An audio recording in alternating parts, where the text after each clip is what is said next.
মহাশিবরাত্রিতে বা চড়কের জল ঢালার সময় যারা মদ গাঁজা খান আবার বলেন যে বাবা খায় সেই জন্য আমি খাই, তাদের জন্য আজকের ভিডিও। আমি সেই প্রত্যেক শিব ভক্তকে বলতে চাই যারা মদ খান গাঁজা খান না, আপনারা নিজেরা খাবেন সেটা খান, কিন্তু আপনারা মদ খেয়ে গাঁজা খেয়ে বাবার নামে কেন চালাচ্ছেন? আচ্ছা, আমি যদি কিছুক্ষণের জন্য ধরেও নেই যে বাবা মদ খান গাঁজা খান আপনাদের কথা অনুযায়ী, আচ্ছা বাবা তো বিষও পান করেন, তিনি বিষ পান করে তার গলাতে আটকে রাখেন, তার নাম এই জন্য নীলকণ্ঠ হয়েছে। আপনারা কি ওই বিষ পান করতে পারবেন? আপনারা তো কোনো বিষ পান করলে অকালে চলে যাবেন।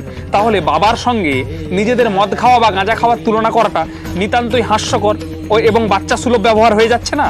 তাই একটাই কথা বলবো, এটা সনাতন সংস্কৃতি না।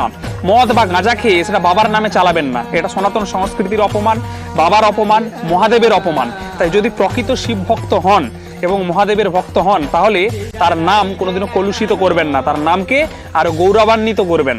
এটা আপনাদের কাছে আশা রাখছি এবং ভিডিওটি প্রত্যেকে শেয়ার করে দিতে বলবো, যেন এই ভুল না করেন। অনেককেই দেখা যায় যখন জল ঢালতে যায় তারা মদ খায় বা গাঁজা খায় বা বিড়ি খায়, যে কিছুই খায় না কেন সেটা তারা এনার্জি হিসাবে নেয় নাকি, তারা নাকি ওটা খেলে ড্রাগস হিসাবে নিলে তাদের এনার্জি খুব বেড়ে যায় এবং তারা ওটা পার করতে পারে। আচ্ছা, আপনাদের যদি সেই ভক্তি না থাকে আপনারা করবেন না, কিন্তু সেটা ওই গাঁজা খেয়ে বা মদ খেয়ে করে বাবার নামে চাপাবেন না। তাই প্রত্যেককে সতর্ক করছি, এটা সনাতন ধর্ম বিরোধী কাজ।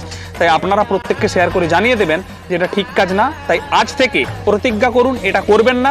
যদি পারেন নিজের ভক্তিতে তবেই করবেন, ওইসব খেয়ে করার চেষ্টা করবেন না, তাতে আমাদের সনাতন ধর্মের অপমান হয়, এছাড়া আর অন্য কিছু হয় না। সকলকে অনেক অনেক ধন্যবাদ। ভিডিওটি প্রচুর পরিমাণে শেয়ার করে সতর্কবার্তা প্রত্যেকের কাছে পৌঁছে দেবেন।